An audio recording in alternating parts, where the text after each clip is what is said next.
All right. What's up, y'all? Welcome to another edition of Rants of a Sync Agent. I am your man, the producer whisperer, and boy, am I excited. I just pulled an all-nighter, working on some lo-fi stuff.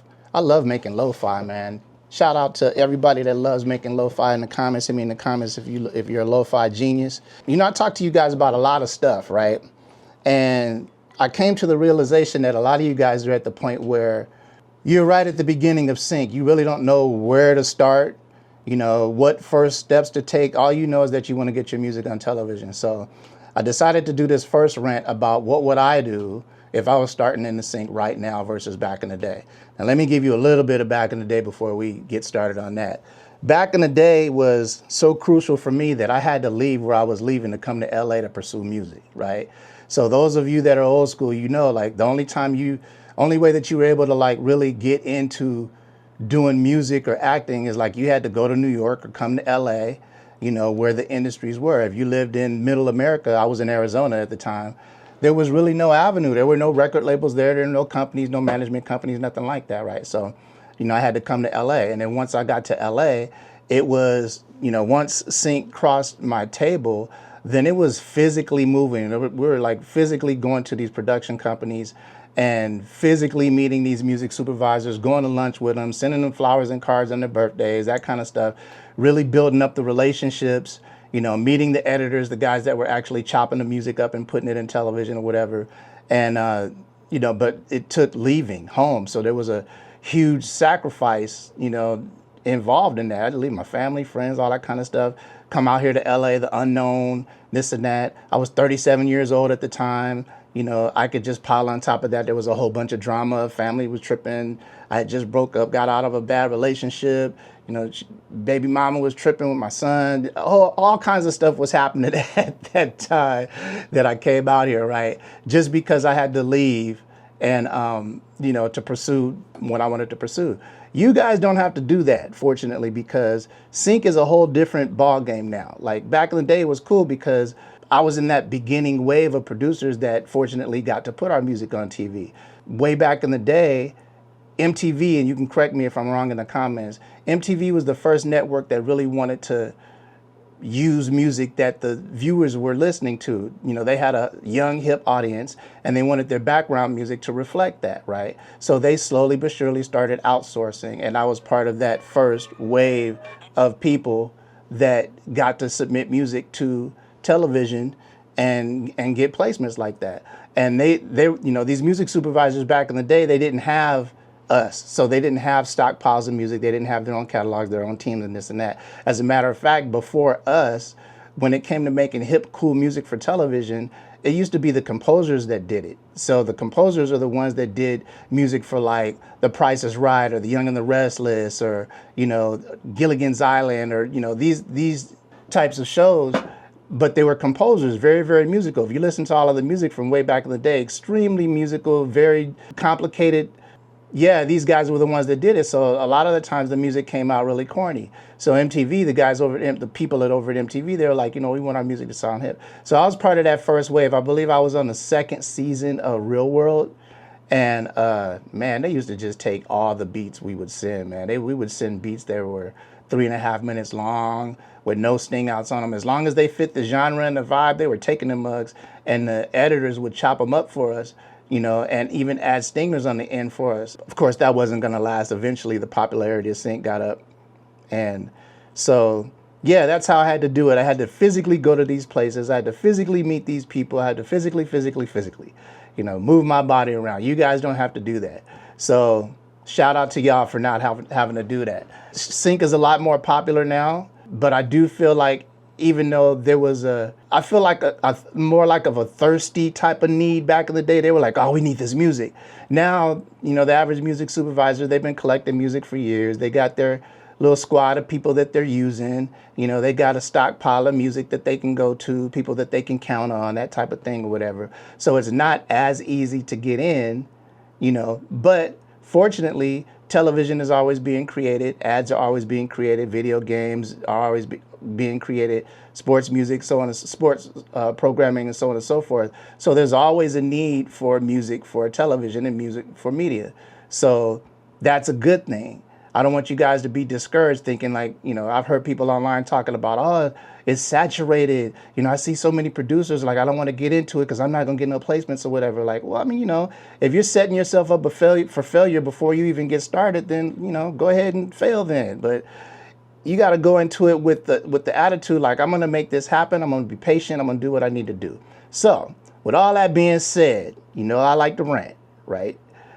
What would I do if I had to do it all over today? Like, I'm a music producer. I'm seeing online people getting placements. You guys are seeing it on social media. You're seeing companies like Smash Codes. We're getting placements. I want to be a part of that. Where do I start? What do I do? Okay. Information is power. Education is power. So the more information that you get beforehand, the better prepared you're going to be when you start pitching your music, right? I always say stay ready so you don't got to get ready. So how do you get ready so you can stay ready, right? So first of all, the very, very first thing I would do, number one, right? You might want to get a pen or hop on your computer and jot this down because y'all about to get some game, right? This is a game. I shouldn't even be giving it away. I should be selling it to y'all, but y'all the homies, so I'm gonna go ahead and give it to you. The first thing I would do is identify what I'm best at. What is my most skilled genre? What am I dope at? What genre, if I competed with other people, would I kick their butts in, right? Because the reason why you want to do this, and this is a jewel, write this down, is once you start pitching your music, you don't want to come off as a jack of all trades. In the submissions or when I get into conversations with producers and stuff and I ask them what they do, they always tell me, oh, I can do all of it. I can do hip hop and EDM and this and that. And I get it because I did the same thing back in the day. This was one of my many, many, many mistakes that I used to make, because once you get that opportunity to talk to someone, you get that communication, you want to let them know, hey, I can fulfill all the needs here. I'm skilled in hip hop. I can do EDM. I can do, whatever you need me to do. I got that, right? That's kind of like a kiss of death in sync. You don't want to do that. You want to stand out from the crowd. I'm saying that because like 99% of the people that get into this situation and are able to say what they do, this is what they say. I can do everything.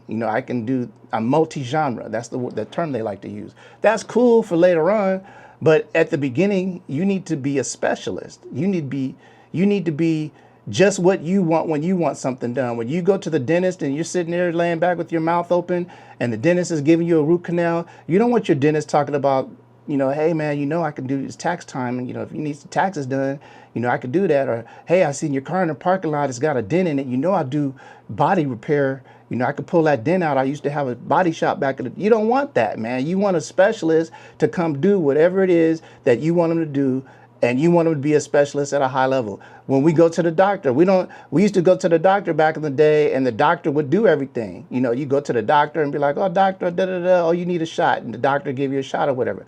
They don't do that anymore. Anytime you go to a doctor now, it's just a general practitioner, and then they're like, okay, what's wrong with you? Oh, I gotta, I might have arthritis. Okay, well, we're going to send you to a rheumatologist then. Or we're going to send you to a cardiologist for your health. Or we got to send you to a podiatrist for your feet. I'm not going to sit here and name all of the different types of doctors, trust me. But you guys get the point. You want a professional, right? So you guys got to come off as a professional.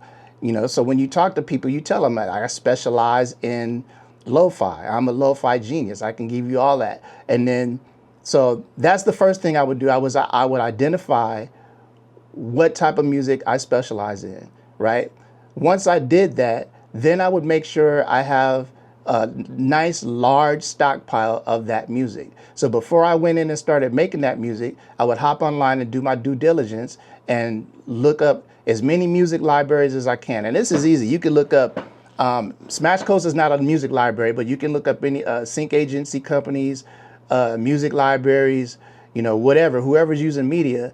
Look on the websites, look on their social media, see what kind of placements they're getting, delve into those placements, see what kind of music that's being used. Find somebody that uses lo-fi. Usually it's going to be a music library that's really taking that stuff in, lo-fi, Afrobeat, real popular right now. But you specialize in that. So you go where there's a need, and then you let them know, hey, so-and-so, I make this, but I'm jumping ahead. You don't want to start pitching your music yet. So first, like I said, you identify your specialty, right? And then hold on, let me take a sip of my tea because I'm getting dry mouth here. I'm saying so much, right? And I'm talking fast because I'm excited. And I don't really need to be this excited, but every time I start talking about sync, see the Schoolhouse Rock mug, shout out to Schoolhouse Rock. Sorry, y'all, I get excited. So y'all just bear with me here. Like I said, all-nighter. I did an all-nighter. Okay, so once you identify your specialty, right, you know you're dope at something, right? Then you do what you need to do to make sure you have as many pieces of music as possible. Before you jump in and just start making a bunch of music, you got to find out how the music is formatted, right? So this goes into educating yourself about how to structure music for sync, right? So there's a lot of ways you can find this out. So before you spend any money, which you're gonna have to do at some point to invest in yourself and get a course or something, I'm gonna tell you what an editor that used to work at Boone and Murray back in the day told me. Now this is real dope because we actually had, I had a piano piece of music in Keeping Up with the Kardashians way back in the early seasons when Kim was first pregnant. Really dope placement. As a matter of fact, it was a scene with her in a car telling Chloe that she was gonna have a baby. And like the only music playing was my music. It was really dope.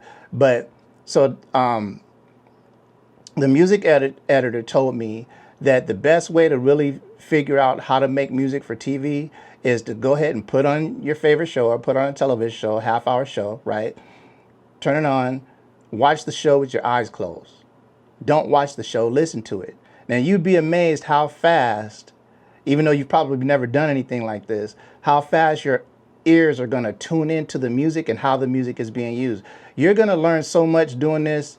Trust me, I should have charged you for that information. I should have charged y'all money for that, for real, because that piece right there, watch when you do it. I want you to do it after this video is posted. I want you to do it. And then once you do it and what's gonna happen happens, I want you to get back in the comments and tell me your experience with it. But what's gonna happen is like you're so used to using, you know, visual cues for stuff and then hearing secondary. You eliminate the sight and then you're gonna just zero in on what the music is doing, right? And you're gonna learn about how they're using the music in the scenes, the tone of the music versus what's being said by the characters, because like, you know, the music does set the tone, the vibe, whether it's an action scene or drama or whatever it is. Even more importantly, you're gonna learn how the music is used coming into the scenes and going out of the scenes, right? Going into commercial, that type of thing. This is where stingers or sting outs are very, very important. If you don't know what a sting out is, look it up. You can go to ChatGPT or DeepSeek. I'm using DeepSeek now, very dope AI. And it'll very, very thoroughly explain what a sting out or a stinger is or whatever. But if you don't put sting outs and stingers on the end of your cues, I would say beats, but if it's an instrumental or a beat for television, it's called a cue, not a beat, right? So learn the terminology.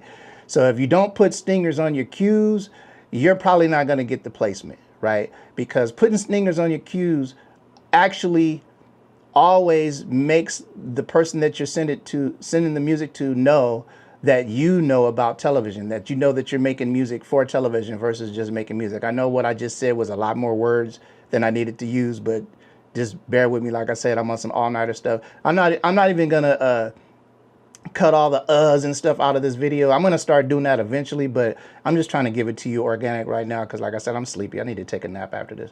But so there you go. You found out what you specialize in.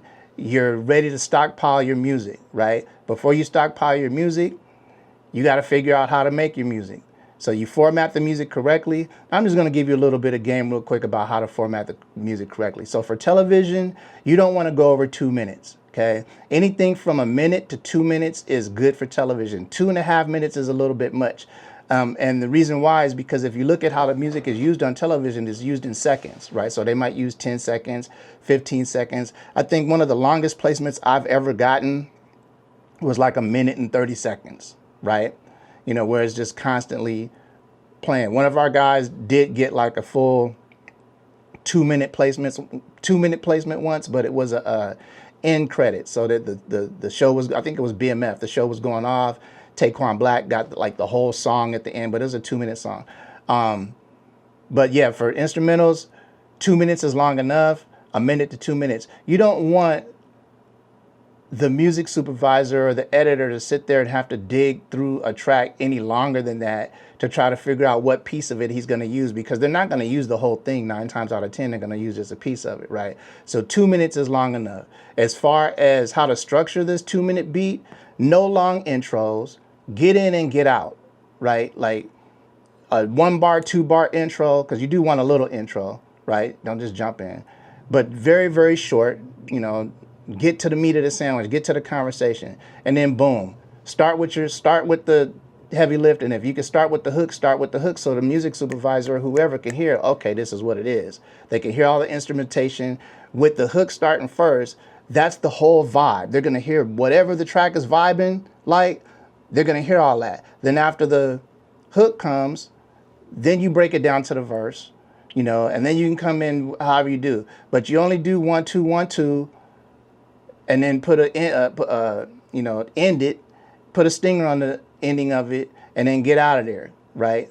So you want an intro, you want an ending, you want a stinger, and not a whole lot going on in between as far as like sections. You don't need 3 verses and 4 hooks and all that kind of stuff. Like I said, get in and get out.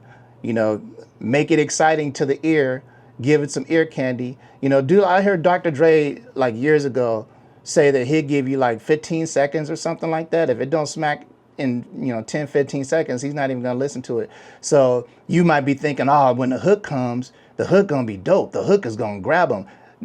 Ain't nobody even gonna hear the hook. If the hook don't come in like the first 5, 10 seconds of your beat, no one's ever gonna hear it. They're filing through stuff trying to, okay, does this work? Does this work? They're not sitting there casually sipping on tea out of Schoolhouse Rock mugs like I am, listening to the whole playlist and every nuance of your stuff. They're trying to get that music on the show.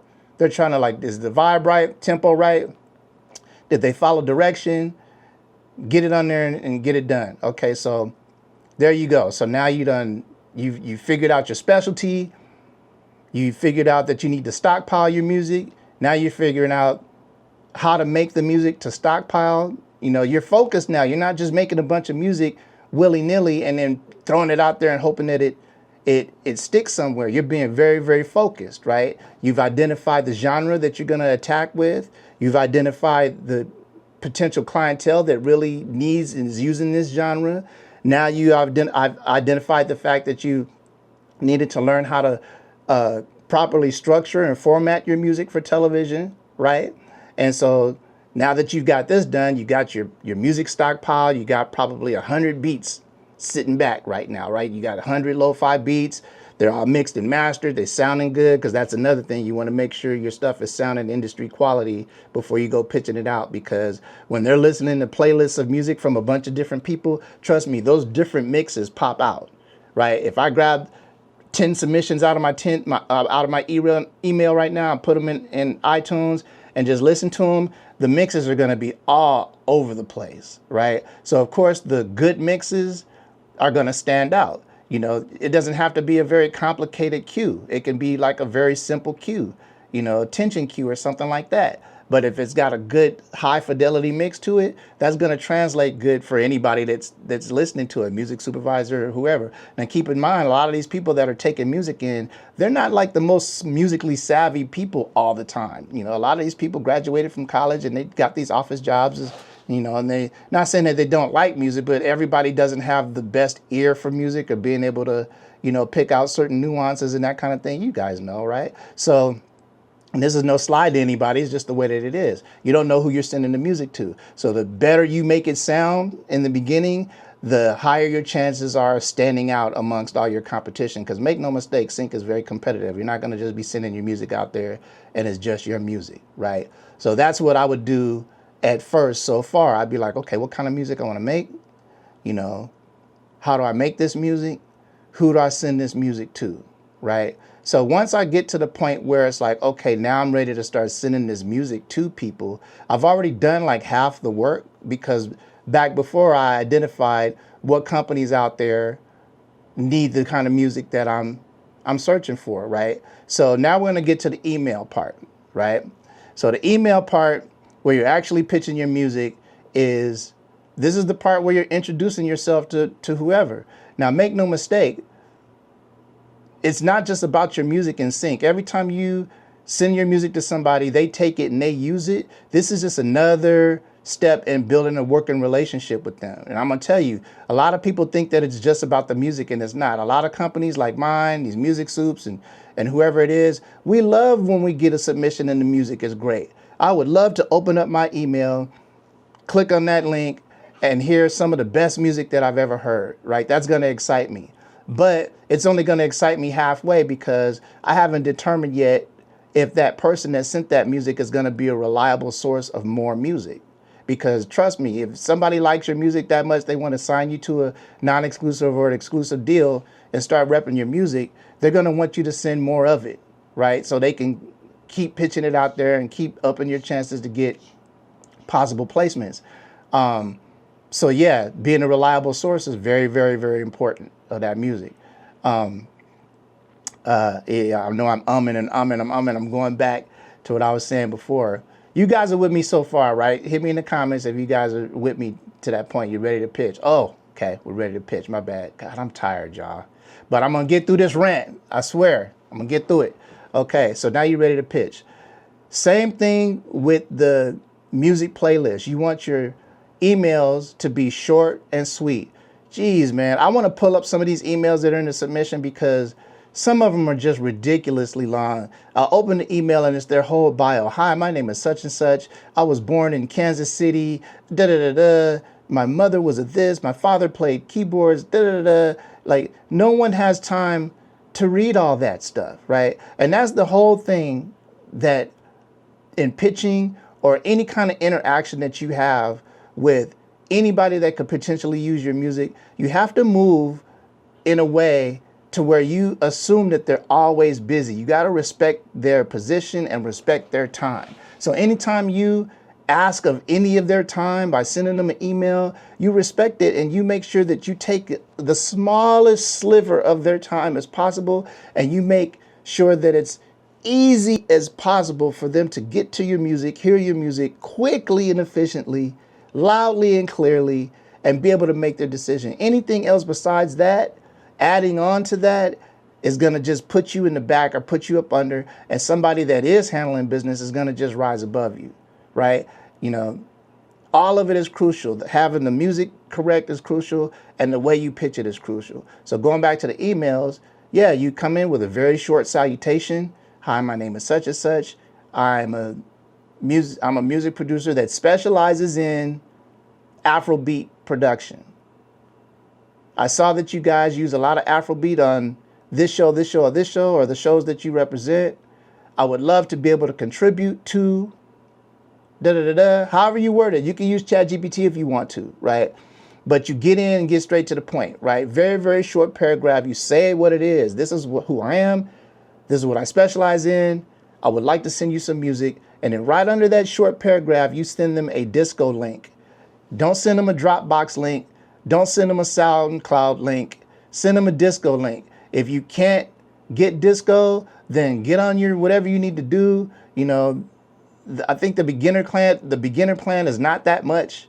You know, I know times are rough right now. I know eggs are expensive as hell. I know we're going through it. But, you know, you got to invest in yourself. This is what it is. Like, we got to spend money on what we're trying to do, right? So, get a disco account. Why disco? Because disco is like the best file sharing for music right now.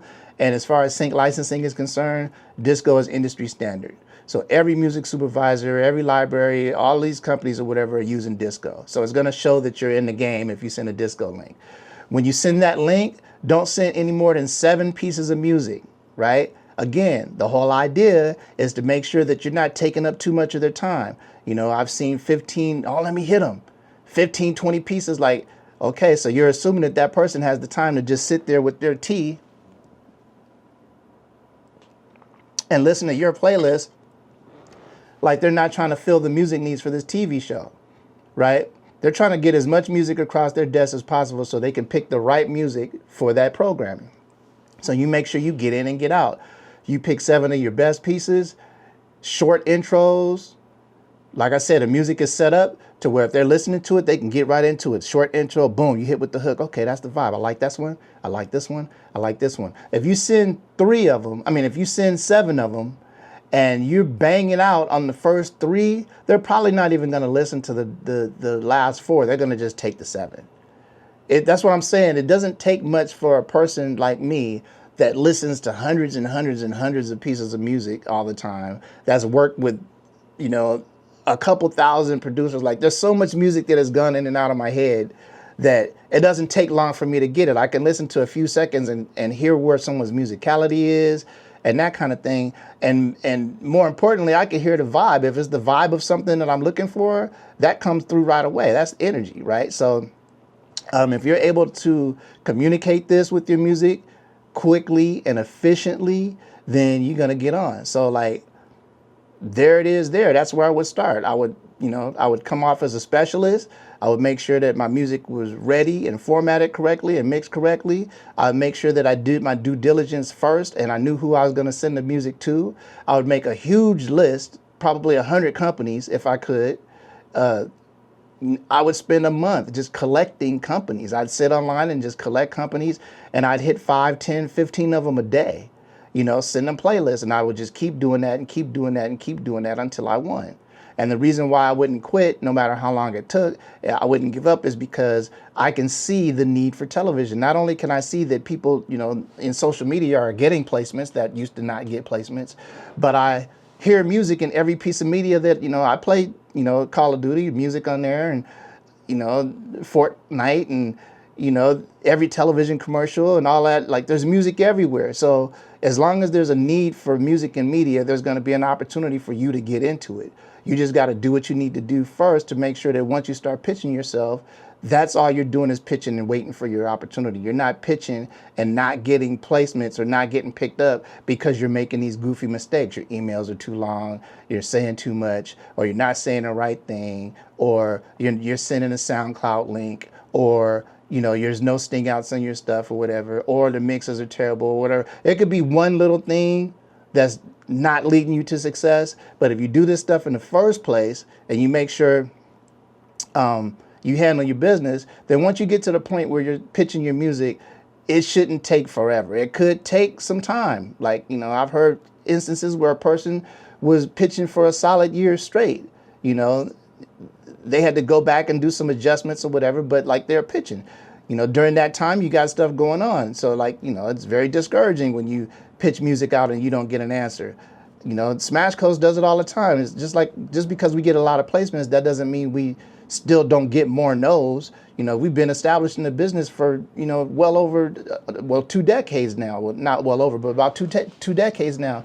And we still got to do what you're doing. We still got to send those emails correctly. We still got to leave with a disco link. We got to make sure everything is formatted. Everything that I'm telling you guys to do right now as a company, we still have to do. So it's not like I'm trying to tell you something different. Like, this is the game, baby. This is how it got to go. Like, you got to make sure that you specialize, or you're going to just fall into that jack of all trades bucket. Ain't nobody going to pay no attention to you. You got to make sure your music is formatted correctly, because if you don't, no one's going to believe that you know how to make music for television. They ain't going to believe it. You just sending beats, right? So there it is there. I could go on and go on, but I've already been on here for 30 minutes. I was only planning on being here for 20 minutes. I'm sleepy as hell, working on this lo-fi. Y'all listen to this real quick. I don't even know if y'all can hear this. Can y'all hear this? Hold on.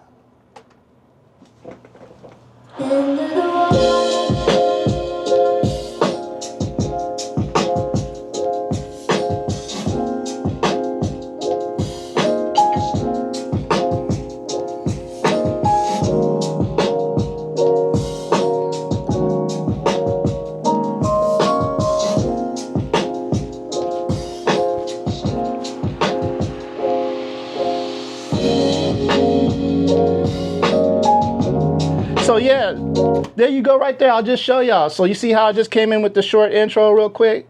It's just, and it says Into the Water. So it's just a riser and the vocal, and then it comes right in to the beginning.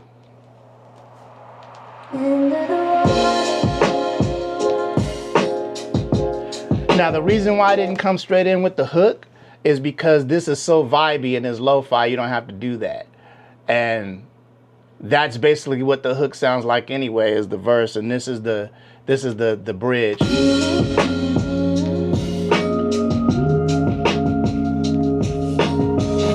Yeah, I bit that Mary J. Blige.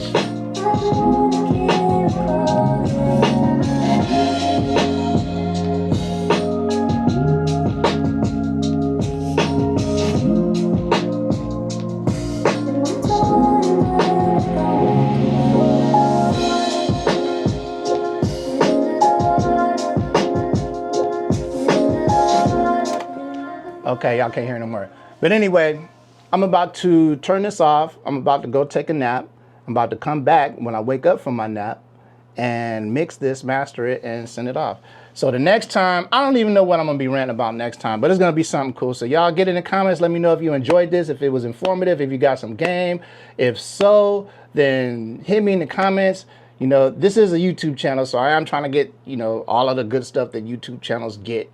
You know, I feel weird saying that. Can you like and subscribe and this and that? But please hit the like button because it helps the algorithm and it helps point this video towards people that need videos like this. I'm about to be on here going ham with the information, man. I got 20 years of sync game to give y'all and a bunch of crazy stories that I'm sharing. So if you enjoyed it, hit me in the comments. I'm about to get some sleep. Shout out to DJ Osmo Pocket 3 and Schoolhouse Rock.